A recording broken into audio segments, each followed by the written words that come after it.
right, everybody, welcome to another episode of the Business Blueprints. This is episode 28, and today we have special guest, our coach at Hemlock, one of my friends, Mike Claudio. He is the owner and operator of WinRate Consulting, ZDM Marketing, and much more. Mike, thanks for coming, man. Damn, I'm excited to be here. Absolutely. We had a good day today. We had a great day today. Yeah. So what do we do today? So I came up to do an in-person meeting with you and your team to take an outside perspective, determine where evolution needs to happen. So we did a team meeting this morning to review the strengths and weaknesses of the company, develop some Q2 initiatives, and in the afternoon did some one-on-ones with some of your key team to establish growth plans. You know, ultimately your company's outpacing the evolution of the team. Yep. And you know, the truth is like that you have not also done what's needed at this next level. And so you're evolving too. Yep. And I think you're hyper-focused on your evolution and the team missing a little bit of directive and like you just not sure what to do with them. So I came up to spend some time with you guys and ideally identify a game plan for evolution. Like I'm just big on, I said it probably 1,000 times, like we just need to develop a plan to evolve. Yeah. And that's the way I've always kind of looked at it is it's, and you're right. Like you as leaders and business owners, I think we always want to sit there and project we know everything and we're afraid to ask for help whenever the time comes for that. And you know, the season that we're in, and I could tell that I was getting to that point because we got ceilinged at about 7 million for a few years. And that was kind of where I can take it on my own and then hit that ceiling. And then it took a lot of, you know, fixing and maneuvering to get to that 10 million. And now we're trying to go to 20 plus million. And I don't know how to get to 20 plus million. Well, a question for you, like, because we met through another network or another mastermind, not networking, but another like coaching organization. And like, how did you determine it was time to pivot from the group to a more customized one-on-one approach? Because like we had talked a half dozen times over the years because you went through a very challenging post-COVID season. Yeah, I wanted to do this a lot earlier. I just couldn't afford to. I knew that when we met in our first business referral group, I didn't have a foundation. And then I was able to build the foundation of the core values, the mission statements, all the things to kind of get that foundation of a house for a business. And then I was like, okay, I got to a higher level of where I needed to go to the next level of those networking groups. I'm like, I'm not going to pay 60 grand to hear the very macro tactics. I need somebody that is my industry specific. And then when you branched out and did the service industry, and I was like, okay, when the time is right. And again, I looked at you as, even back then, as a different person because you held yourself to a different standard. You're very discipline driven, and I can relate to that. You're very, when you set yourself to it, you're doing it no matter what. It doesn't matter. I can relate to it, and I respect that. At all costs. At all costs. It doesn't matter what it, So that was, and then when the time came and I was like, okay, cool, we're in a position to do it. Now it was, let's get my partners on board. Let's, let me outline that with them. Let me explain to them why I want to do this. Let me explain to them why I want to, suggest putting the capital into this for growth. And I'm like, guys, I mean, where we're going, we can't let the amount of money deter us from our long-term beliefs. And then whenever we met and finally did some stuff, and we flew down in January, met you on a one-to-one personal level, that opened our eyes to what was really possible. And then we really started to hone in after that. And then we changed. And then again, just like you said, evolutions, you start to hit that ceiling again in an evolution where we did a lot of work come from that January up until then. I'm like, all right, well, we need to get back on track and let everyone kind of see what that looks like. Because now we've been doing it for almost a year. And now it's, again, why I bring team members to your events, because I want everyone to learn together. Those that like that setting. Now, not everybody in our company would be a right fit to come to the WinRate events because they just don't all embrace that kind of stuff. They're not all ready for it. No doubt. But there is some that are. And for me, it was looking at you as who's the jockey of the horse. I always bet on that no matter what. And then the team that surrounds him, love Sam, love Clifton, always love those guys. So he developed a great team. And then when I looked at, the aspect of the service industry, that's exactly what we do. So great, can hone in on that. And then when you open up the branch to the marketing, like I told you, it was a great attitude and connection to, the linear path of where we're trying to go. Because if you control the marketing, you control where we're going, and we all believe in that, why can we not get there? No, it's been cool because you were somebody that navigated towards previously, and then when you really like bought into, we'll say the jockey, right? Dude, like the momentum we've developed over the last just 6 months even has been crazy, and it's cool to see. Like what ultimately led to you investing and bringing me up for the day was like, it's time to get an outside perspective of my people. Yes. Like I met with you and your partners, or you guys came down to Greenville, met with me. We kind of mapped the base camp, right? And then it was cool. We deployed some of that. Now we're hitting some friction points and some bottlenecks on the team. Mike, come up and meet with the team and let's analyze some of the opportunity to evolve there. And I think we had a great day. I think this morning went great. I think overall, like the team is part of why there was a lot of quiet this morning. I think there is just lack of transparency and clarity on like what they need to be doing. So they didn't have a lot of, you got some new people and some old people, but overall, I think we accomplished a lot today. Yeah, and it was important for me to try and establish a good solid ground too for the newer people of like where we're really trying to go. Because again, I know I made that mistake early on with some of the older people is where was the vision to survive? And that's any business, whenever you take on all the clients, all the projects, all the things. We're here to make revenue. Yeah, we're just trying to survive here. First 5 years, we're just trying to keep the fucking doors open, Which is crazy, like how fast that goes. Oh yeah. But like how hard those first 5 are. They're so hard. So hard. Yeah. So the thing is I think, now like we talked about, it's more technical aspects of the business of the cash flow cycles and trying to merge the sales process to get to this. We're hitting, you have to bring in X a month. So we work on draws just like you work on draws, and we got to I need more draws to hit at one time than what we're hitting. And that's a tough thing to do. No, and I think where you're at, you've hit the bottleneck of you can't lead it alone to the next level. Like you hustled to the 7, maybe the 10. Yeah. I forced it to the 10. You're not hustling to 20. I can't. I hustled it to 7, I forced it to 10, and now I'm hit. Yeah. And the reality is like now the leadership team needs to catch up. Yeah. And I think you're poised to do that. I think you got some great people. I think you have some sleepers. I do think you have some sleepers on the team that haven't maybe been given permission to step into a leadership role. And I think you have. Because again, I fear even doing that because that's where me looking at as like the leader of the company is like, I need to know my strengths and weaknesses, and that's not a strength of mine. Yeah. No, and I think you have a lot of potential here. You've done a lot with a little. Yeah. Like you have a pretty small build area. You have a pretty small team. You've had generally no consistent sales process. We're getting there. Like you basically just went out and used your personal effort and relationships through networking and real estate and everything else. What you can do with an actual repeatable process, it's going to be fun to watch. No doubt. And that was, I think, for the reason and why now, like we just talked about before we went on, is me and you can talk to each other, not just as business coach and client, but as friend and friend, because we're going through the same stuff right now. 100%. And like, that was what really flipped me to the edge of, okay, he's over here. And that's why I asked you that question. Like, are you a part of Barndo, or was it when you said and I kind of knew, I was like, okay, we're on now. Well, because here's the thing, like people don't understand, like business is a lonely world. 100%. But business in stages gets lonely because again, like my friends are all business owners, but I'm way bigger than them now. Yeah. Like, a lot of my friends in the service industries, what they do in a year, I do in a month, and no knock on them. That's just their business plan. Because you can't relate. That's what I'm saying. Yeah. We can't have the same conversations that me and you can have now. And that's the importance of like finding a coach in general. I say like, you got to find somebody who has been where you're going. Yeah.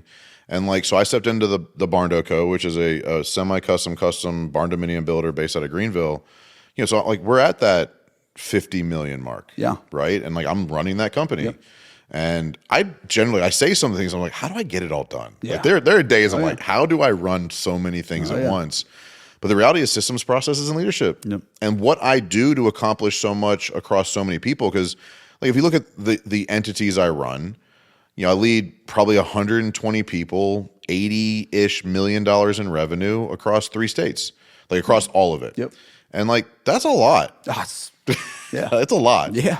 But the reality is like, I do it through like simplifying and systemizing, which is what I'm pouring into you as I'm like just slightly a season ahead of you. And that's been great for both of us. It makes coaching you easy because like I'm physically like I'm watching the problems get solved that you're about to walk into. And like so that does also make that was like simple. the funny thing whenever, Mark came, he's like, I didn't ask for any of that stuff, Mike. He's like, I didn't ask for that. I was like, bro, for one, you don't need to say that to me because two, like me and Mike, again, that's Mike's here. Like I'm not a person that got to where he is because he didn't listen to anyone else. I got to where I'm at because I listen to everybody, but I take what I feel is right. And I take pieces. Were huge. You used to call me. We probably talked once a quarter for 2 years. Yeah. Looking for, hey, Mike, what about this? What do you think about this? What do you think about this? And I was like, dude, at some point you have to pay me. Yeah. Like, yeah. Like at some point, man. Like, it was that last DDM where I was like, all right, man, I'm going to do it. But I was like, yeah. and like, but it was cool because like but I wasn't the only one. Yeah. You reached out to Clifton. You reached out to, you reached out to a lot of people that you saw that you thought would give you a nugget. Yep. And like your humbleness on that side of things is, if more people had that, they'd be better. Yeah. Like they're like the even Mark, and like if he would just be confident he doesn't know everything and that's okay, he'd probably have a lot better time. Oh, dude. Overthinker. Yeah. Yeah, massive overthinker. It's, for me, like I'm so used to like I got to move and make decisions and move on. And again, like I tell people, I'm like, I might not make all the right decisions, but here's the thing. I make so many of them that I don't trip up on one, that if this one didn't work, we just tweak it. Well, so like coaching to you, and like we'll just do it live on here, but like I think sometimes your emotional reactions to other people's mistakes, it's bad. Right? And so it trains them to be afraid of making mistakes, where you're confident making mistakes because you know you can recover. I think there's some people on the team right now that have been negatively impacted by how you react to other people's mistakes. Because like the reality is your business is not fragile like it was. No, not at all. It was 100%. Yeah. You went through 2 or 3 years of trauma in an extreme fragile business environment where any mistake could have sank you. Yep. You're out of that now, and you know that, but they're still carrying the trauma of your reactions to mistakes.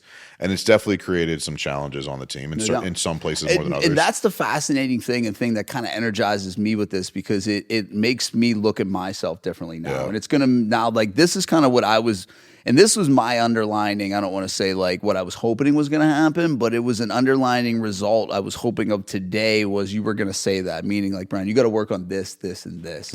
Because that, again, I'm always in a search of how do I be not just a better leader, but just a better person. And that's what I'm looking for out of my life now. And it's not necessarily like, hey, man, this thing over here, it's going to take you to 50 million. It's, hey, man, how can you be a better person inside this, but carry it throughout your entire life with your wife, your kids, your friends, your family, your parents, not just them. Like, I need to be a better person all around. And, some of that's the trauma of the business, and some of that does linger with you, and you need to break that armor. And that was a big reason why I wanted to do this day too, because I hold all that so like, protective. Yeah, for sure. No, and look, becoming a better leader does impact every aspect of your life, right? Because it's communication, it's patience, it's thoughtfulness, it's vision, it's articulation, it's communication, it's emotional intelligence. There's so much about leadership that bleeds into everything else that you do. And that is a place. That's probably your biggest room for improvement right now, because you've been a doer for so long, and you've forced so many things to happen. So many things. Like that is like, and you said that from the beginning, like, Mike, I need you to teach me how to be a better leader. And like, now I can see some specific examples, like you said, which is part of the ROI of the investment of bringing me up here. Which is also, it leads to also on our bi-weekly calls that things I can know, not just like what I like is business is cool and I love doing business, but I also, now it can be 50-50 of like, hey man, we got to set some personal goals for you that you need to touch upon, because that's more of a challenge to me than business. And I like that challenge more, because now I get kind of burned out on like the business aspect side, because I'm a visionary, like, but I'm kind of a weird visionary that like is a real doer too. Like most visionaries like aren't true, like will get in there and get dirty doers. Well, and the problem is like you're and that's not good all the time. Well, you're a visionary and a doer. You're not an integrator, right? Like you can't lead others to do very well, right? So like you're like, I'm either painting this giant audacious goal, or I'm in it doing it. But leading others to do is where your room for improvement is, right? 100%. And I think you're an incredible visionary, to almost a detriment. Very much. You change your mind a lot, right? And like that also becomes part of the challenge is understanding how and when and who to articulate those things to, because some people take your ideas as I need to change. Yep. Some take your ideas of I need to go do something about it, and some people are like, hey man, that's a great idea, but shut up. Like it's just like no. I'm like, what do you mean? Yeah. What do you mean? No? What do you mean no? Like no, we're gonna do that right now. Yeah, like right this minute. I thought we were gonna do it now. What do you mean? I actually already started. Like I forgot to tell you. Yeah, but it's cool because why a lot of leaders end up struggling when you go from that like start immediate scale phase to where you're at now is the wins don't come as often. It's a slower evolution now, right? Because going from 1 million to 5 million is crazy. Crazy. Going from 10 to 15 doesn't feel as cool, right? It's not as sexy. It's not as sexy. No. So like you have to find ways to create quicker wins, or you will break your own machine to have something to work on. Because it's not about sales and revenue at that point. You're right. It's slow. about processes and people Correct. And methodically thinking and how do you move your chess pieces and do that. And, taking it back a little bit to like the first mastermind and where we kind of met up. And I've been in a bunch before that. And I got to a point where like I thought coaching was just like, fuck it. Like this is ridiculous. This is just a money grab game now. And it's all the same shit. They tell you all watered down nonsense. That's still kind of true, though. No doubt. Those are still out there. Definitely.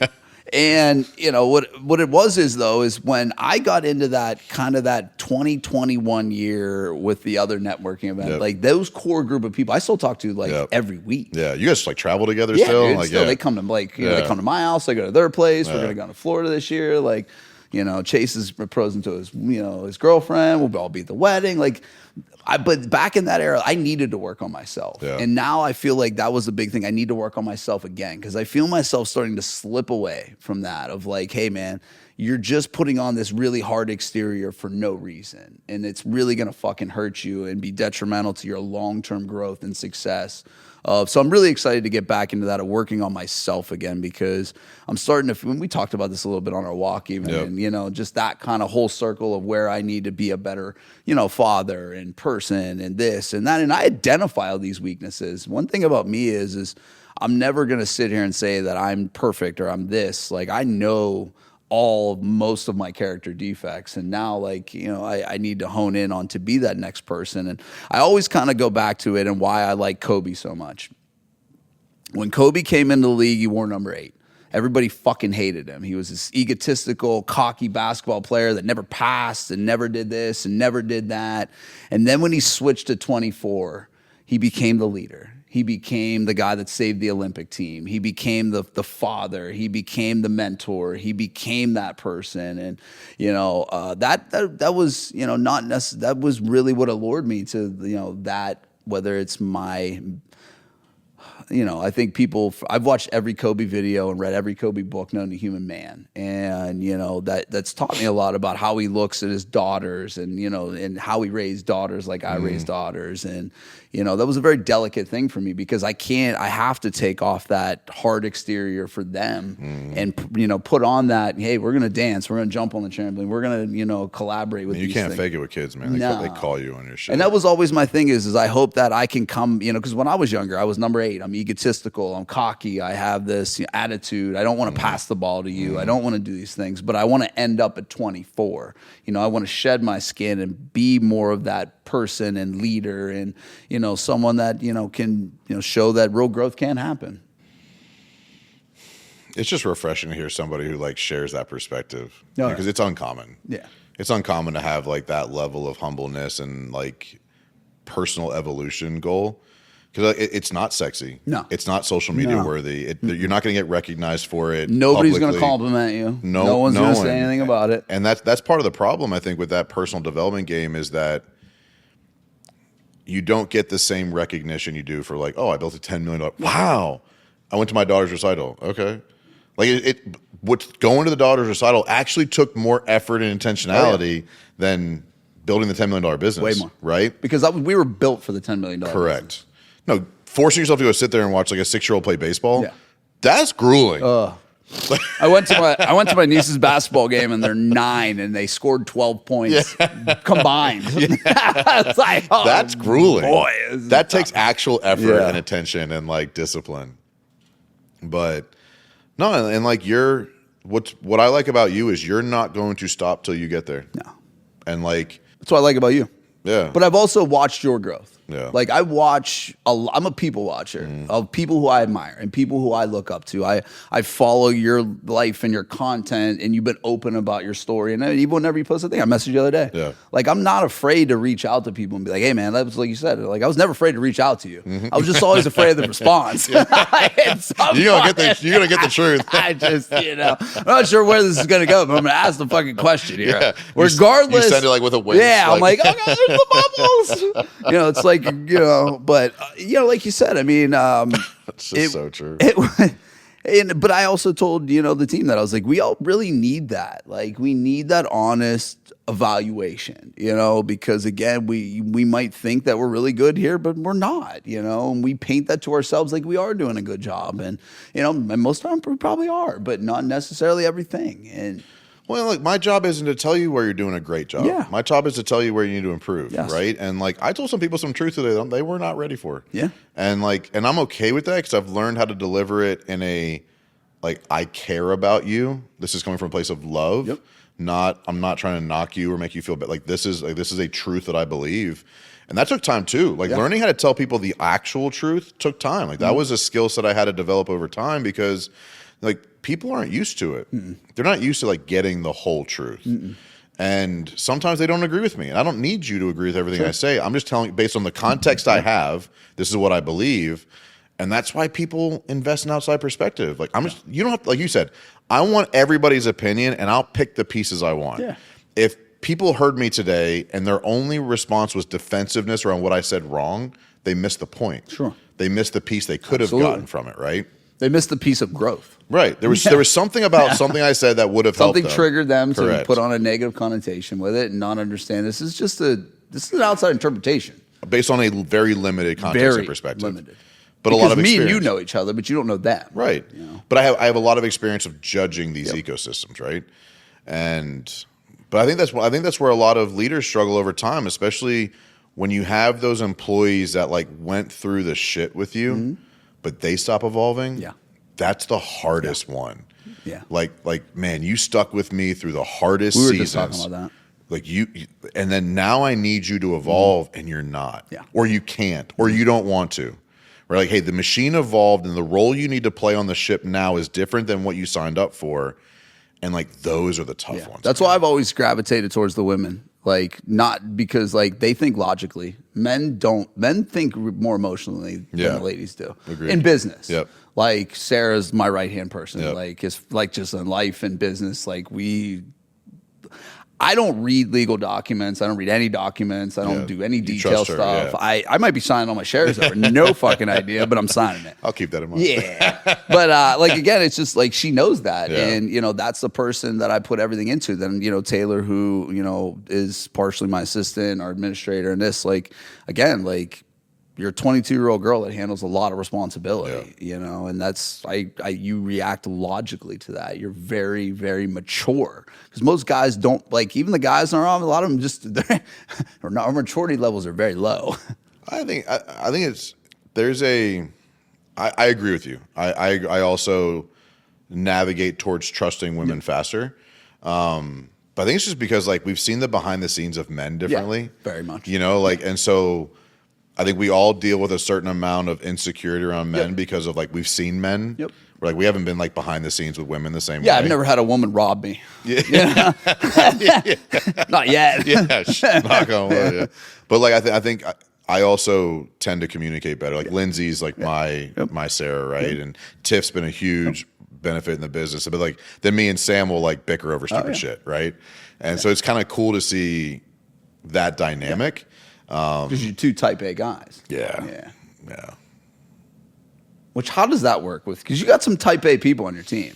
I'll tell you what, man. I underestimated the challenge of bringing CEOs on as employees. I bet. We started bringing on coaches on. Because I was going to say side. that. I was like, me and Sarah had this conversation, and I was like, I wonder how challenging it is to have guys that have run very successful businesses outside of this align into this, but take leadership from the top.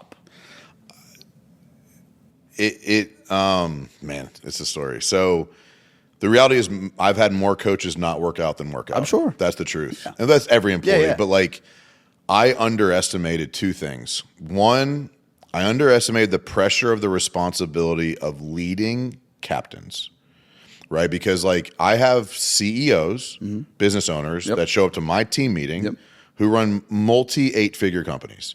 And you have to be a leader worth following. 100%. I underestimate, but that's every company. Like every company requires. But you're talking about the leader of companies, correct, leading them. Like the guys who said I can't work for anybody are showing up to my team calls, right?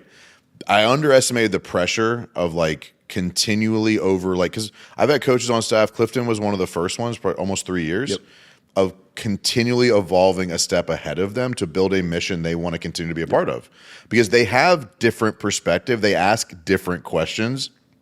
They never fall into the, well, you're the owner, so I can't do that. No, they get it. So I underestimated that. Clifton was like the second dude I connected with in that first network. Yeah. When he first came on. Yeah. And we jumped on a Zoom call and we were just cool ever since. Yeah, and he's a great dude. Oh, yeah. But like he requires a lot, I bet, from like a leader worth following. So I kind of, him, like Dave, I would put in that category. So that I underestimated. I don't know Dave as well. He's very quiet. You really need to get you Dave's and very Dave quiet. would jive. Yeah. He is quiet until you get him one-on-one. Yeah. He'll change your life in like 10 minutes. Like you need to walk with him. Yeah. You should walk with Dave at Q2. Incredible human being. He's evolved tremendously, because I coached him for a season too. And he's trying to do wild shit in the roof game.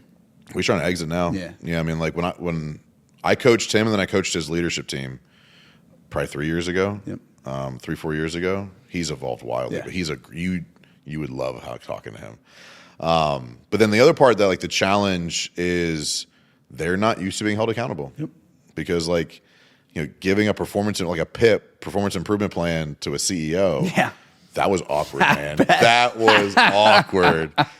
And the reality is, then making sure it's like good enough to their standards, but you kind of knew their businesses going into it, which kind of was nice. That's true. And we've also promoted client to coach, so they were coached by me. So there was a certain respect dynamic. We have not brought in a coach from outside the ecosystem. That's very intentional.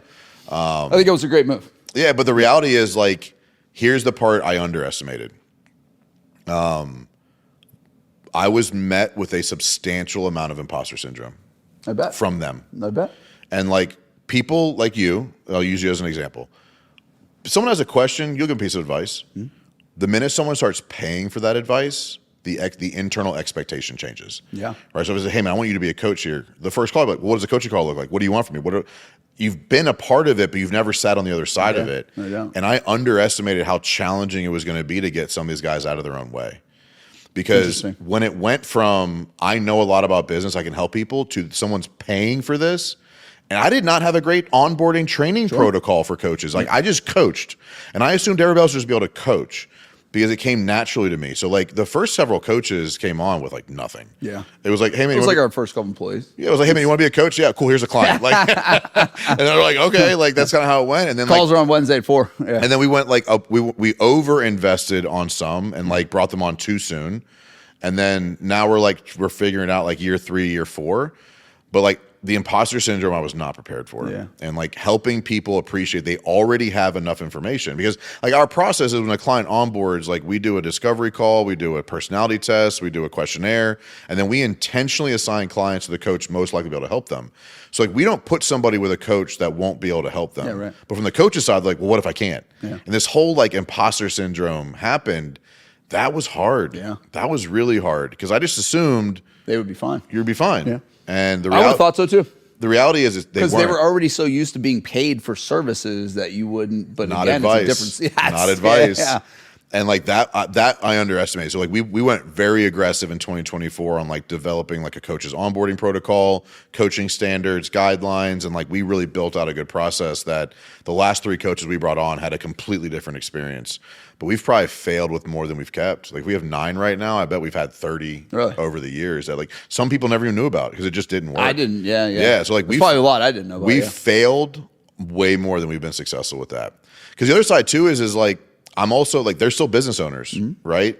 And so the cyclical nature of the year, it's a 12-month coaching contract. Well, when you get busy in the fall because the shit is, you can't stop coaching. Yep. And so we've dealt with that too, where like different people have had different capacities for, because they're so like Les as an example. Like Les will not take on more than 5 clients, coaching clients, because he's trying to build a $10 million landscape supply company. Yep. And so like he's been really forward and honest about what he can and can't do. And that's created some capacity concerns for us. Yeah. Because like there's only so much time we have to sell. Like we, as a coach, you sell time. Yeah, no doubt. Right? Like advice is the product, but time is the asset. Yeah, your time. Right. Yeah. And so like if a coach can only take 5 clients, there's only so many clients we can support. And that's been like a concern as the marketing is kept up. Like zeroed out marketing took off faster than we expected. Sure. And I built the whole thing as this should feed clients in this ecosystem. In our heads, it was going to take 12 months. It took 12 weeks. Yeah. And so like now we're flowing clients into coaching faster than ever before. And now we're hitting this like capacity concern. Yeah. Like, will we be able to have enough coaching hours to fill the need? Will you have to expand the coaching? And then it's like, but how do you do that the right way? Because I've never been forced to expand the team. And I'll start a waiting list before I put a coach in that I'm not sure about. Because that'll cost you everything now. Because now it's protecting brand, it's protecting everything. And like no one has a perfect client journey. No. Like we've had some bad client experience. It happens. But like, yeah, like it starts to, if we start scaling kind of similar to where we were, when you scale too fast, the client experience suffers. Yep. And I'd rather have a waiting list than have it. But I've evolved. Like I'm not really coaching anymore. Sure. Like I have 6 or 7, like I used to have 40 clients. I have like 6 or 7. I've transitioned more into this fractional leadership, like Barndo as in like I'm running that company. Mm-hmm. You know, I do other things, but like according to the team there, the 65 employees, I'm their leader. Mm-hmm. And like that's been fun for me, but it's also been a dynamic shift. Yep. Like coaching call has a cadence of availability. Mm-hmm. You're running a $50 million company. You're available all day, every day. There is no like, hey man, not available today. Yeah. But like I'm able to do things like come up here. But in the grand scheme of things, like that's been cool. But me not coaching was a major capacity hit. Sure. Because like not only was it a capacity hit on revenue, but now I have to start paying people to coach. Yep. I wasn't paying anybody. Yep. I was pure profit. Yep. Right? Now I'm paying people. Yep. That completely changed the financial dynamic. And like that's been a hard. Went from one employee to all the employees. But even when we had 10, I was coaching 30 people with no cost of coaching. Yep. There was no cogs to that. Now I got to pay, like we pay a percentage of revenue. Sure. Like that was a wild change too. But overall, like I underestimated the pressure of me needing to evolve over time to maintain a mission that was big enough and exciting enough to keep 8-figure CEOs showing up to my team call. Because that's the truth, man. Like we have 8-figure CEOs that are on my team, following my standards, following my protocols, being at my events on time, team meetings, everything else. Like, and it's cool, but there was a pressure to that I was not prepared for. Yeah, and it's the strange thing is, and I think, you know, some of the stuff and what I've just me seeing from an outsider and now coming to the events and some of that stuff is the challenge that some of this stuff is, especially in the service business, is almost like the other business where they just kind of give you the watered down stuff. Is there's guys in the room that are doing $500,000 a year, but then there's guys like me and Eric trying to go to $25 million in a year. Guys like, you know, Dave trying to sell at 60 or trying to go to $60 million a year on the roofing industry. That becomes a hard part of how do you build cadence and how do you build agenda to hit everybody without catering to these guys are doing $25 million a year. This guy's trying to go to $20 million a year, but I'm over here trying to go to $300,000 a year. I don't feel like I belong here. Yeah, so like we're in year 5 of events, right? And so it's been a big point of talk of like how do we bridge that gap? Yeah. From the brand new client who just signed up doing $500,000 a year to the guy who's been here for 3 years doing $10 million a year. How do we build events that are worth it for all of them? And I think we've done a good job. No doubt, because I'm just telling you is like how I look at it too. Is not that I love everybody in the groups. I think they're amazing. I love a lot of them, but I gotta talk to like an Eric. Yeah, because we're going through the same kind of problems. Like I gotta talk to a Dave, you know, because we're going through them same kind of problems. But now I'm here to somebody who's in my industry and service. Like I talked to Johnny. Yep. I talked to. The other one who building custom homes, Jason, I think, you know, I talk to those guys and, you know, I'll help in any way that I possibly can. Well, and I think the difference is too, like the dude doing $500,000 needs everything. Yeah. If you come to that event and get one nugget, you've got an 100%. ROI on that, right? 100%. Because you can deploy that, Yep. and the ROI on that change is much bigger 100%. for you, right? So I think and it's in, I think like what's kind of cool is now is like, I think I started like a thing where like everyone's now wanting to bring their team members, and now we're like reaching out to do these team member things. And, you know, I just think it's important because I remember always being, when I was this was about 2017, I was a sales position, and we were growing from a $5 million to a $10 million company, and I watched them do that. And they would go to all these, I did EOS with Gary, and I did all that stuff. And like, you know, they would go on these trips, they would do all this stuff, and they'd come back and just be like, blah, we're changing everything. We're burning everything to the fucking ground. We're changing everything. And they can never articulate it the right way. No, never. Like, you can never articulate it the way that it got articulated to them. So then I was like, well, fuck, I'm not buying into this. Like, I don't want to do this. And then I was like, fuck, I don't want to do that to my team. So I'm like, you know what, for that, and that's what I said to Emily the other day. She was like, well, who are you bringing? I'm like, well, let me talk to Mike. I was like, let me talk to Mike. I was like, this is about leadership. Let me see who he feels I should bring, and I'll bring those people. Well, no, so what's cool is in 2023, we actually did what we call the Captains Program. We had a specific offer for a coaching group for employees only. And we tried it, and the problem was that we found, because we tried doing that style, was that because the employee wasn't paying for it, they weren't taking it seriously. True. It worked well for those that showed up, but not everybody showed up. So then 2024, some people started paying for their employees to get a coach, which worked really well. But that's a pretty big investment across like multiple people getting coached, right? So then, like, it's a big investment just to get them all there, right? I mean, but like then you're paying for a coach and everything else, right? So then this year it was, let's promote the events as a great place to bring employees. So at Q2 this year, we're actually going to do an employee breakout specific. Well, that's what I seen, which was cool, you know, and that's why I told trying Emily, to meet people where they are, right? And I was like, that's what I told Emily. I was like, I'll get back with you after we talk with Mike Monday. I was like, that was kind of the whole premises to like the leadership thing, and that's Sarah's journey, because ultimately she's, you know, the one that kind of oversees all the departments, and she knows that that's important to her. And, you know, again, and whoever you feel that, you know, could use that guidance and they'll take it seriously, I'm down, man. Well, and the problem is not enough business owners who invest in personal development understand the risk they're creating. Sure. Because when you're evolving as a leader and your team isn't, so if you're evolving and your team stays the same, right now that might not be a big deal. Over a course of a year, you create this massive delta, and things are starting to come naturally to you because you've been coached and evolved. You're like, why can't they get this? Bro, you didn't get that 6 months ago. Not at all. Don't act like you were some expert on this forever.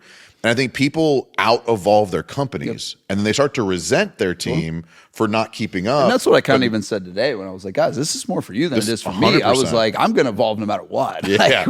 I'm doing this regardless. Right. I'm hoping that this opens you up to what we're really trying to do here. No, and I think like David took a lot from today. Like that dude cares a lot, right? And like that was a cool conversation we had after lunch.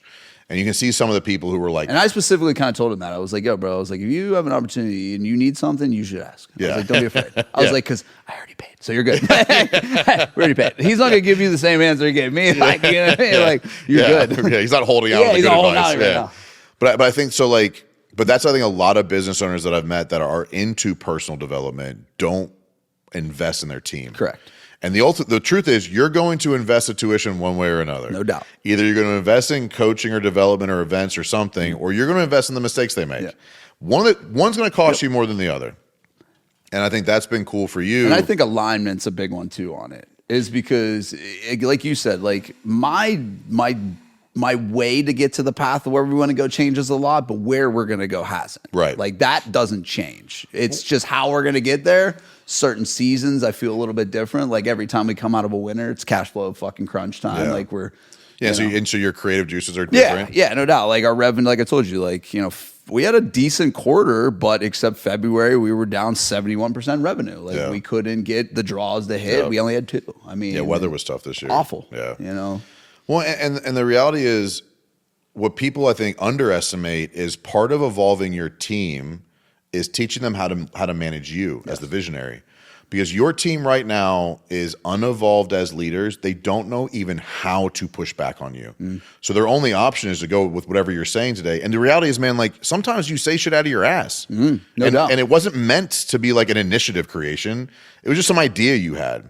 And I think when you have an unevolved leadership team, I But when you have an uninvolved leadership team, they don't even know how to push back. Yep. They haven't been given the tools or the skill sets necessary. Well, that was always the thing too. Like we talked about, is I don't really even have an established leadership team. Correct. Like I have a Sarah who I know is and you have on board like for that. Steven who's like over the department, but like not really like in an official leadership role. Right. And that's like where we were at is like, okay, like who is the real leadership team? And that was another big segment into this, is I was hoping that we would define that and give me some clarity on who I need to, start to change with and evolve with. And these were all the things that I was hoping was going to happen, along with team alignment. And then this day was not about me. This day was about them. No, today was about like unpacking or looking under the hood from a different perspective, right? Not with Bryan fucking screaming and yelling and saying this shit, But even like a lot of your team is missing permission to take action. And like even like Mark at the end of the day was like, this. You're like, cool. And he's like, he didn't even know how to he didn't even know how to react. He came back up again. He's like, I didn't say any of that. I was like, Mark, we're fine. And like, so relax. like the permission to like make your position or make your department or like how to get them to create their own. They just, I don't think they have permission to even think that way. Yeah. And that takes leadership development. Yeah. And so I'm excited about what we'll be able to do going forward with this. Because it kind of everything I was hoping for kind of really just it's starting to happen. Yeah, I saw what you were hoping I would see to help guide you to evolve the team. Because now that it'll help me kind of see like where I'm kind of at. And okay, now I can paint the picture of the horizon of looking out of like, okay, we're going this way. Yeah. Which gives me a lot of clarity, and it drops my level of anxiety, because I already have a fucking high level of anxiety regardless of just running this thing and having the to run just the financial aspect of it, because that's really where I sit in, is like, how do we bring in and keep continuing? When you have to look so far ahead now, like, because like when you sell a project, like your sales process right now is like affecting 2026. Right. So like you have to be looking so far out. That's what we said. Anything after June, we're 2026. 100%. But even like the new leads that are coming in right now are going to take 3 months to even get into onboarding. Right. So like you're pretty much. That's what I said we were talking about. We had our sales meeting with the sales team when you went with the construction guys. And I was like, listen, guys, we got 6.5 million in contracts here and they need to go, because no matter what, that puts us over our yearly revenue of last year, which is great. We need to tighten up what we got loose here, and then we'll work on 2026. Yeah, because it's a crazy world out here right now. We just need to survive. I mean, and I'm on the same boat as Barndo, right? Like, we're making decisions in the design process right now that will affect builds in 2026, which means I need to be considering what problems are going to happen in 2027, and it's April 2025. Right. And so you can't be in today. You can't be bothered with today's minutia. You don't have time. You have to be spent time out there and way out there. That's hard. It's really hard, especially when your team needs a day-to-day leader. You're not a day-to-day leader guy. No. And like that's what they need right now. And like I don't know if it's like taking things off Sarah's plate or bringing in a COO or evolving you. Like there's probably a combination of all of it. But like the truth is, like, where you need to be and where they need you are not the same place. And that's the battle you do every day. Every day you're battling from like, where do I need to be as a visionary versus where does my team need me? And brother, that's an impossible balance. Like you can't, you're always letting something down. And it's, we hit a lot of growth, not from just like growth wise, but actual profitability came 2 years ago. Before that, we fucking were just barely limp dicking by. But like 2 years ago, we actually finally hit a good stride. And now we're at that point of where, like we talked about a little bit after lunch, revenue goes up, revenue goes right back down. And then we're like slowly just getting pecked at a little bit, and a little bit. And again, a little bit has to do with some of the seasonal downfall of that and the cash flow cycles. And then also, like we talked about, we emptily hired heavy in hopes of a scale. Now with the economy and this and the government and that, like, will it happen? I think, but will it be this year? No, but like you said, this year's already pretty much solidified for us. I don't really care.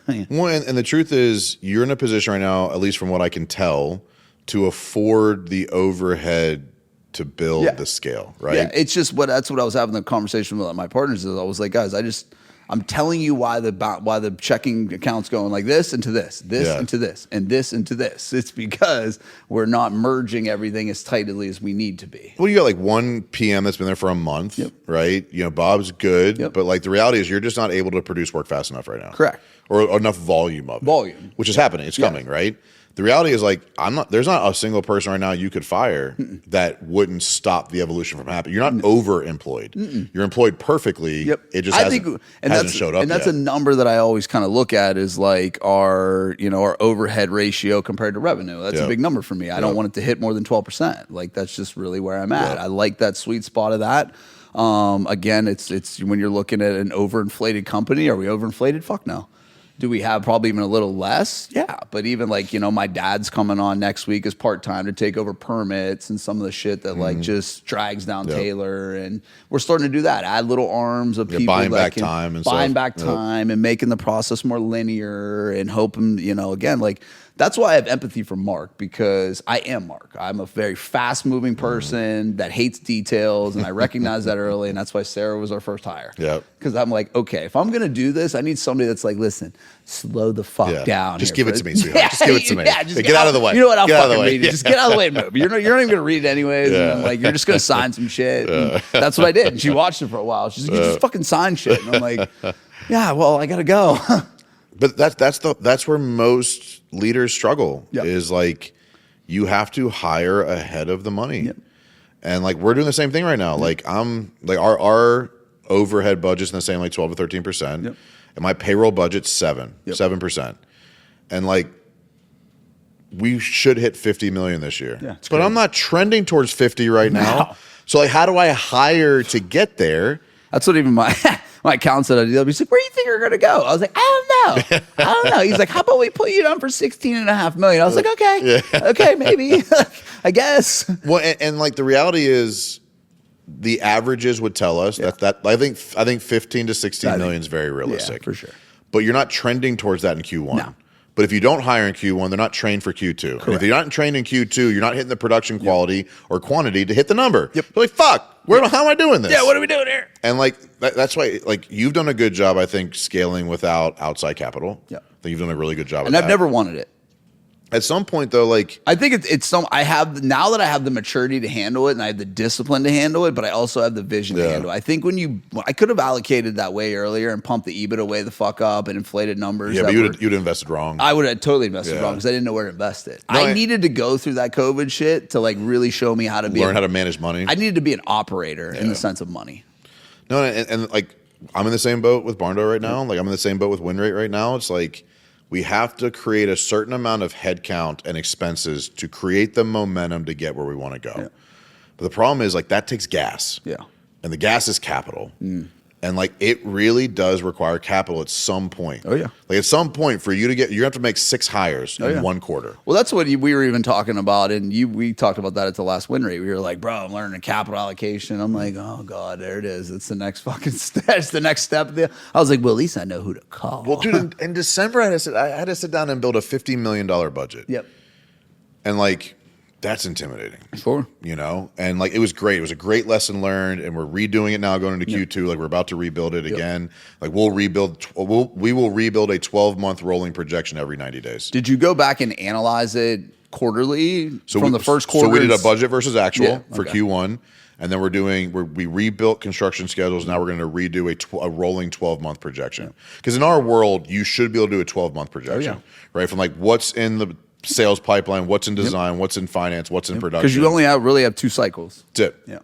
So but based on what I have in design and in finance and in production right now, I should be able to project the next 12 months, which is cool, but also like, God, it takes 12 months to make all that money. Like that's annoying. Oh, I know. That's where I'm at. But so we're going to do a new 12 months. We'll do a budget versus actual for Q1, and then we'll analyze. But like, I'm over budget on payroll 100% for what we're collecting right now. So I'm on budget for payroll for the year. So are we. But if we don't get there, where's the money come from? Yeah, like our chart for break even is like we're good, but it's just I'm not bringing in enough to like again we're basically staying at our operating capital. It just goes up and it just goes down.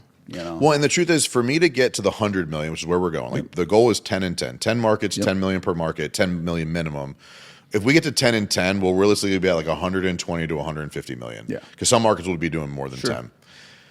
And so like to build the team to get me there, like I need to hire 10 people right now, but I can't. And every person I can't hire delays momentum and speed.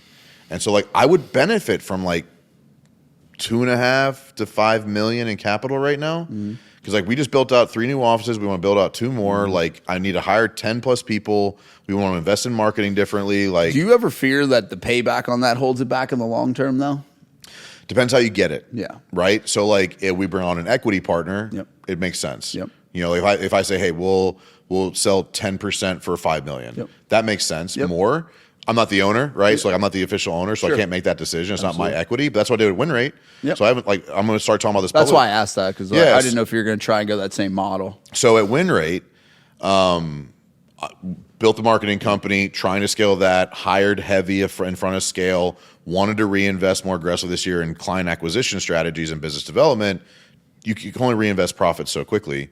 So I had an investor come in and invest. So like in that world, in WinRate world, he got 15% for $500,000. You know, it's about a $3.5 million company, which the percentages made sense. And so we're like, Mike, you shouldn't give up 15%. I said, I'm only giving up 15% for this guy. Like, you know, like, so like, I'll just talk, like, so Bryan Gottlieb came in and like he exited his construction for $150 million last year. And like, this dude is excited about what we're doing, has wild connections and input and authority, and has the capital to do it.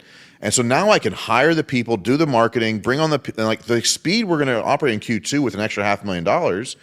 People are like, you got, no, I did not get a $500,000. WinRate did, right? Like, that's what I always tell my friends. I'm like, listen, company money and personal money is very 2 different things. So I didn't take any chips off the table. I left all of the money in the business so that I can comfortably come be with you. And not worry about how are we going to be able to afford this. And so like, that's different. So there is no payback. If it works, I get 85% of the upside. I'm 85% of 100 million. I'm pretty good with that. I'm pretty good with that, right? If it doesn't work, there's no liability. You have no payback. I have no payback. And so like, that's why I wanted to bring that up. I was so uncomfortable. I was like, at one point I was like, Bryan, I haven't asked this question. What happens if I fail? Because it was just, before we signed the paper and he sent the money, I was like, there's underlying, what if I don't make it happen? He's like, I lose $500,000 and we stay friends. And I'm like, okay. Because he actually, when I brought up the equity, he was like, I'd rather go that route, because if I give you a line of credit, I'll have to make you personally guarantee that. I don't want to put that pressure on you. It is. So that's why I don't do it. So he pushed me in the equity route. Was it in his favor too? Yeah, but ultimately it protects the shit out of me. Yeah, but he's also banking on your performance. He's betting on the jockey. He said it. I'm betting on the jockey, Mike. Always do that. And so like, I love that. But it's a different level of intimidation too, because like now it's like I have a partner that I have to report to and answer to differently. So there's pros and cons to both. So, but the reality is, does the payback scare me? It's all in how you judge and analyze the opportunity loss. If I get it, what will I get? If I don't get it, what will happen? There's a risk to both. Where there's a risk to me not be able to hire people fast enough, and that delays or reduces momentum. And there's an issue in getting the money and it not working and not being able to pay it back, or having a hard time paying it back. So there's risk to both. But at some point, I will not be able to do what I need to do with Barndo without capital. 100%. We're going to hit a point that we have to delay. Have they been self-funded the whole time? Fuck, dude. That's fucking. They scale so fast, though. That's nuts. But like, what do you think happened? What do you think attributed to that? I hired 27 people in the last 6 months. That's crazy as fuck. They were wildly understaffed. People were breaking left and right. So like, they reinvested as fast as they could. But in the last 6 months, I've hired 27 people. What do you think blew up that scale? Because that's a massive one. Timing. And I mean, I remember you told me the story. Like, giant risk. They were like, we're going to say yes to everything and figure it out afterwards. So the reality is TJ is very, very good at sales and marketing. And then basically the production team was figure it out. And like, it hasn't been great. No, I believe me. And so like, because again, I think when the reason why I say this is there's a lot of outside noise with a lot of people, especially people that run smaller businesses. They're like, they think at 50 million it runs fucking perfect. No, it does not. No. And so the reality is like they just went out and sold aggressively. Yeah. And they basically outsold but like they were wildly understaffed. That's how they got away with it. But the crazy thing is they had to have sold for good profit, or they would have never made it to people think at least. That's fair. Yeah. No, and like we hit great profit margins. Yeah. We've gotten very good because a lot of people can go out product. and sell. Selling profitable Yeah. is a whole other thing. Well, and they did some things right. Yeah. 100%. But then they stretched too far. Yeah. So like we're starting to now reap the rewards of some of those mistakes. What do you think some of the things they did well early on were?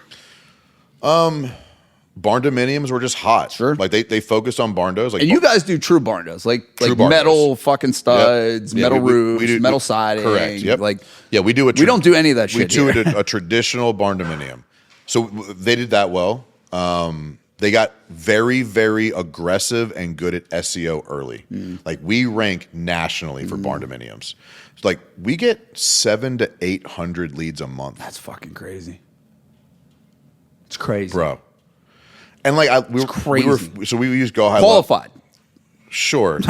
ish. We looked at data from last year, and they had some things they did wrong. Sure. They had someone come in and build out some automations and Go High Level. Yeah, I've had quite the experience with Go High Level. We found 6,000 leads from last year that never got to an agent. I bet 6,000 leads. that's ridiculous. So if we look at leads, it qualifies inbound calls to one of our offices and web forms. So if we look at like the month of February, we got 800 total leads. We got 375 website form fill outs. That's fucking insane. So we had 375 people fucking take the time insane, to fill dude. out the form. It's insane. So SEO was big. It's insane. Do I you think- run their SEO now? Do I? Yeah. No. Like ZDM. He had a guy like Yep. that he's just had from the beginning. We've done some rebuilds on their GHL. Yep. We've helped them with some CRM build up, but he has a guy for that. That's very good. And so like that was one thing we did well. I think what they did well was as owners, they reinvested profits. Like they could have taken millions of dollars out and they didn't. And so that's, I think another thing they did well was like they've taken a good amount of money out, but like they could have taken more. Sure. I think a lot of business owners do that early on too, and that's what kills the growth. And I think they picked some good markets. Like we have 6 locations now, and we opened in some really quality secondary markets, like just outside of primaries. Like we're just outside of Charleston. We're just outside of Myrtle Beach. We're just outside of Greensboro. We're just outside of Greenville. Even we're not even in Greenville. We're outside of Greenville. We're just outside of Knoxville. So like we picked some really good secondary markets that fit our demographic well. You know, we didn't like go into the major markets that like we wouldn't attract the right client base. Good and comes to that client avatar we talked about today. It does, yeah. No, 100. Like they got very good at being in the right spot. Like TJ's really good at that. But overall, they got really good at producing a product with a lot of inconsistencies in the sales and design process, and like the production team's paying for it for sure. Yeah. But overall, like they did a really good job just figuring it out as they went. How do you keep morale up between the production team and the sales team? Because they obviously look at things two very different fucking worlds. You don't. Yeah. Because the construction guys live in a very singular lane. So Barndo has 2 owners. Yep. One was on the production side, one was on the sales side. Kind of similar to ours. And it was split down the middle. They were always at war. Yeah. And so when I came in and kind of led all the departments, I was tasked with like, how do we bring these people together?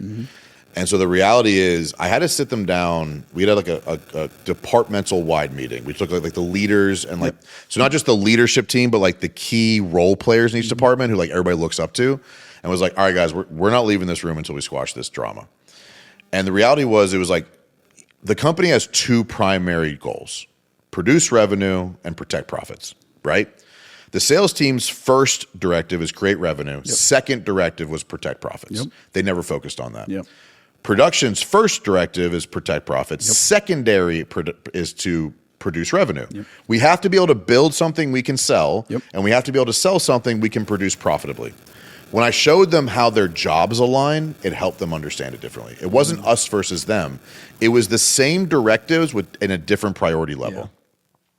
And so it is definitely not perfect, and it'll never be. It's hard. Sales and production will always be hard. at battle. It's very because tough. they have the same directive in different priority levels, right? And so what we've done is I developed a new department.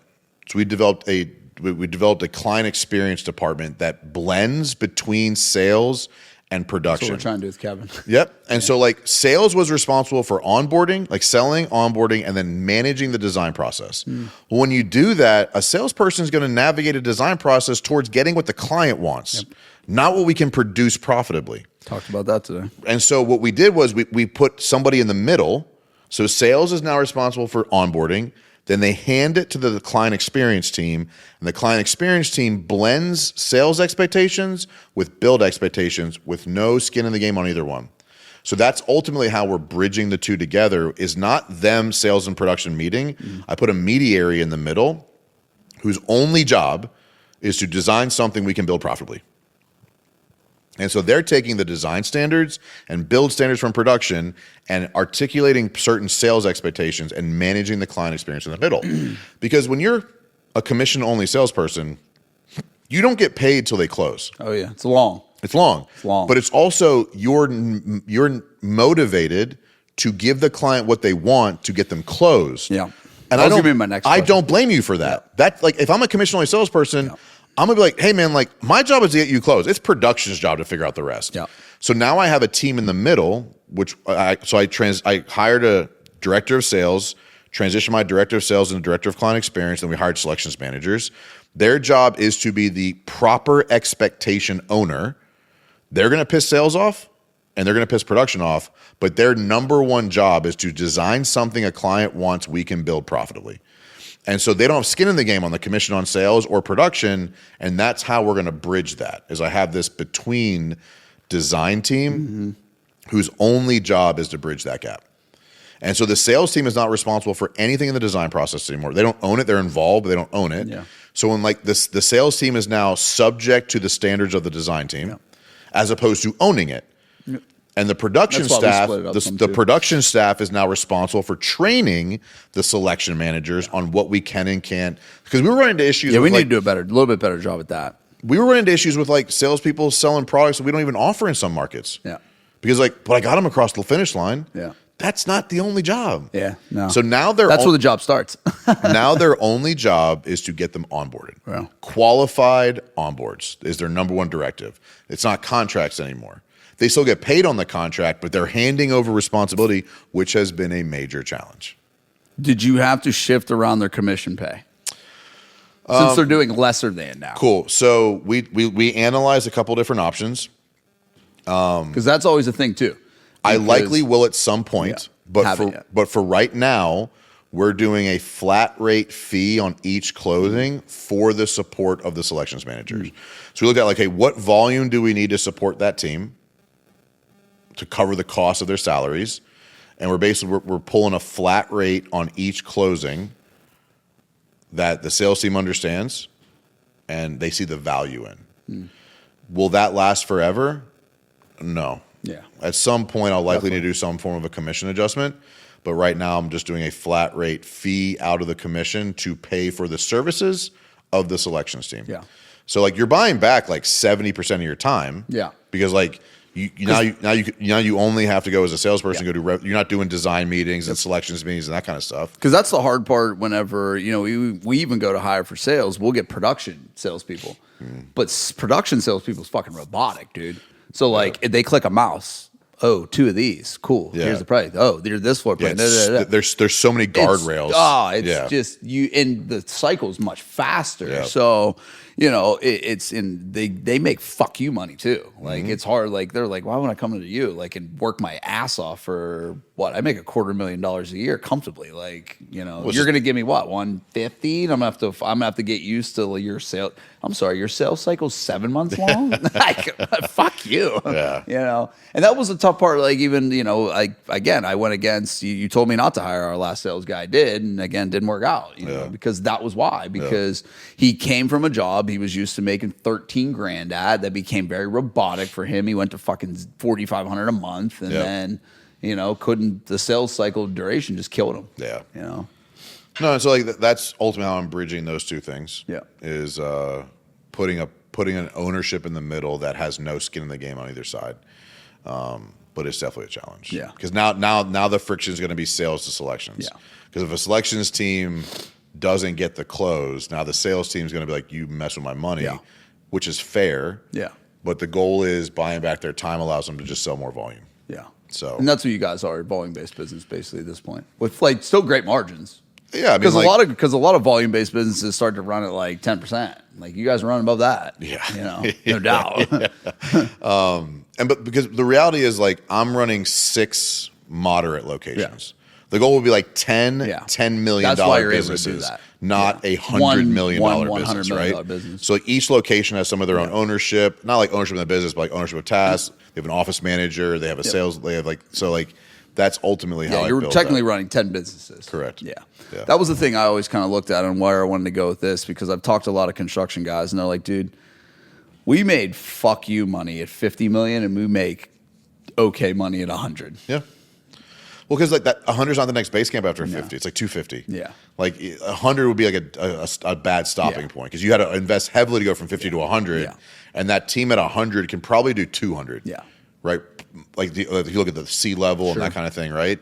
And so like you can't stop at 100. No. Like if you go from 50, the next base camp is probably 250. That's crazy. I don't want to do that. No. Well, and you guys got big builders in your market just like us. I mean, you guys got D.R. Horton. You guys got Ryan. Schumacher, you guys got all Ryan, those guys. Ryan. Schumacher we compete with daily. Yeah. You guys compete with them? Yep. Yeah. Because they're like the build on your lot guys. Yep, that's us. So like we compete directly with them. We're going to start competing with them differently, because we've been hyper-focused SEO on barn dominium only. Yeah.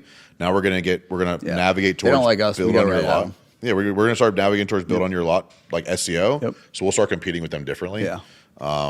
That was my thing with them is whenever I looked at this, and this was my thoughts from the beginning, is if I can take enough revenue share from this, like the builder was a national builder who we bought their office. They decided, you know what, we're just not profitable enough here anymore. We're going to leave. Yep. And I'm hoping that's what we're going to do with Schumacher. If we can get to $20 million in revenue, they're going to look at that market and say, I don't know, maybe we should just go back to Ohio and pay attention a little bit there, and slowly start to, because like you said, we're in a very limited, we only got so much bandwidth here. There's only so many square and there's miles. only 4 or 5 of us. Yeah. Like we're just going to start kind of ticking you off a little bit, here and there, because they're going to look at it from a corporate standpoint. Yeah. We don't have corporate standpoint, so I'm just going to keep going hard at you. Yeah. Or they're going to have to investors and say, you don't have investors to report to. I don't have nobody, and they might just say, hey, Southwest Pennsylvania just ain't jiving no more. We lost $20 million in market share over there. What happened? Yeah.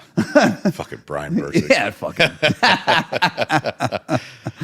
But overall, like, the Barndo leadership team or ownership team just has a different desired outcome. Sure. And what they've proven, which is where the change happened for them, is they proved how to open new markets. Yeah. Like if they would have failed at the first 2 or 3, 10 and 10 would not be the target. No. You know what I mean?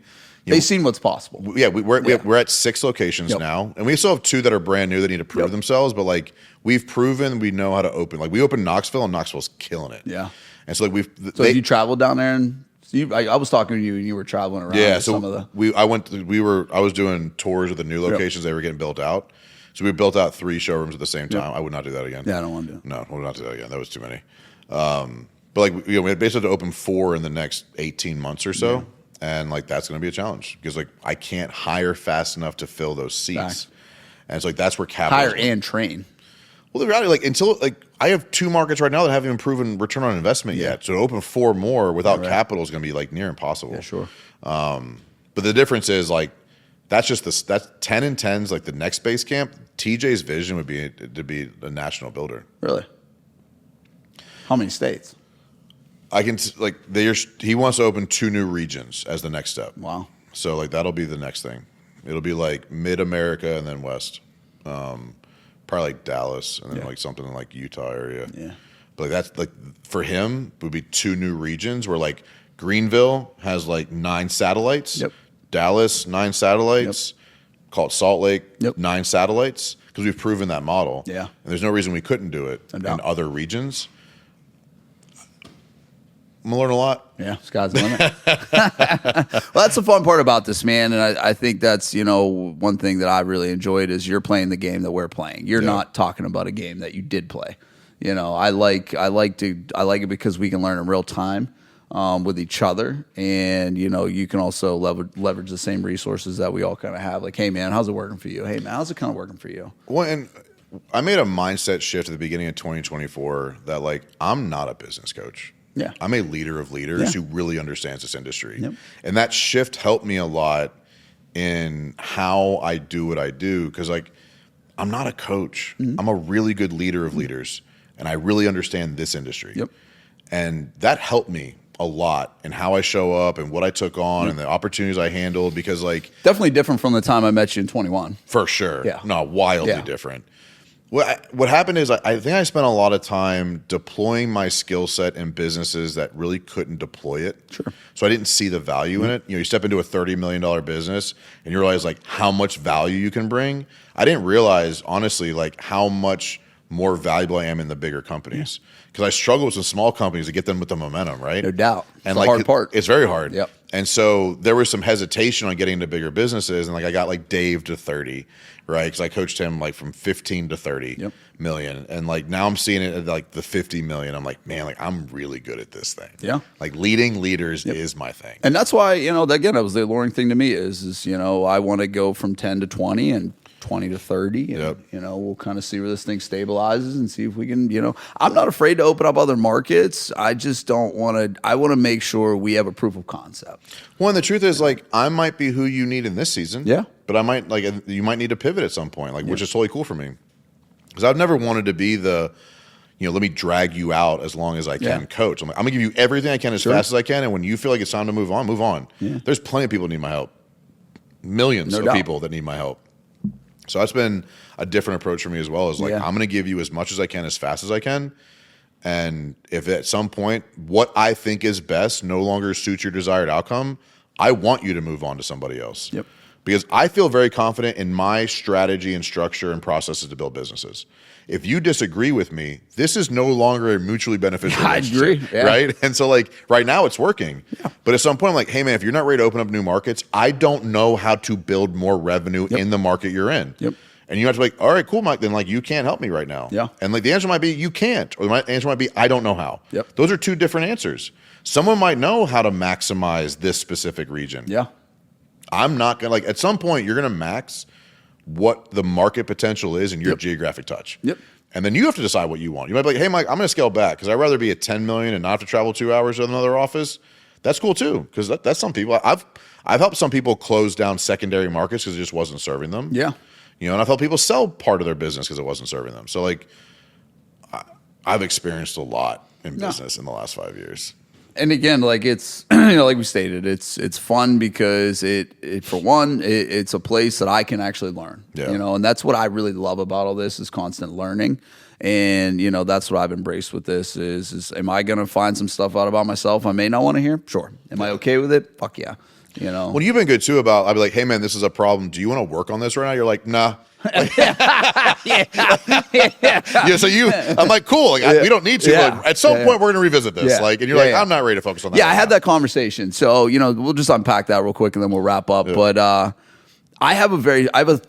we as business owners have a high threshold for stress. Yeah. But whenever we suffer well. We suffer well. Yeah. And when we're going through the business journey, and then I have some other stuff, like I have an eviction that's going on, it's kicking my ass over here, draining me of a lot of fucking money. Yeah. I did the big move in Florida, which is a massive financial, I parked $250,000 of like, I never park. Like in my investments, I don't park. Yeah. We just stop and then I pull back. Yeah. And this I parked. And then that was a big, thing to, and then when we wrapped up that renovation this weekend, and shout out to my friends, man, that was a massive, like the people that showed up for me was incredible. You got good friends, but getting that off my plate was a huge stress reliever as well. And then the third one, I made the play of I was selling a condo to fund some of the money that I allocated to Florida, and that's not going as well. And that's costing me a couple $1,000 a month, and I'm just like, okay, I'm hemorrhaging everywhere right now. Like I used to have something, and now we have a little. But again, that's what I told you. I was like, when I kind of offload enough off my plate, I'm willing to put more back on, and and revisiting what I said I wasn't willing to work on is where I this all kind of goes hand in hand. But that's cool though, and that's this is a collaborative approach. Yep. This isn't Mike Claudio's way of business. I'm okay with compartmentalizing for a minute, and that's important to me to kind of know that, like, hey man, that wasn't the season for that at the moment. No, and I need that. Yeah. Because like I can't solve all of your problems, but I can solve the ones we're focused on that you're willing to put effort into. Right now, it's you need to build a leadership team. There's nothing more important inside of Hemlock Homes. There's probably some maybe higher priorities out of Bryan Bursick. But as far as Hemlock Homes, like you need to develop a leadership team. There's nothing more important and than that. What's nice is that'll spew over into everything. 100%. You know, and that's what I look forward to with this, man. And I appreciate you coming up. I appreciate you spending time with us. This was, you know, a big, every time we do this, it's a monumental moving the company in the general direction because now. The in-person's really changed the game, man. For sure. Really and investing the money into that is absolutely worth it. And this was, again, it creates clarity for me and it creates clarity for the people inside of it that I may not articulate as well. And it also helps me understand that, hey, man, you got to work on this too, because they're willing to tell you some things that are not willing to tell me. And they'll take certain things from me differently. Like it's like the dad syndrome. Like I'll say the same thing you've said, but they'll hear it differently. Oh yeah, Steve said it. He's like, "Fuck, man, that really resonated." Whenever he doesn't even know me, I was like, "I get it." I read people well. I get it, dude. You know, I was like, You're welcome. Yeah, yeah. I was like, "Oh man." Well, appreciate it, man. Let's go have some dinner, and thank you very much for coming in and doing the podcast. I know you don't have to do this, and thank you for extending the time with me. Yeah, man, I love it. Awesome. Appreciate it. Appreciate you.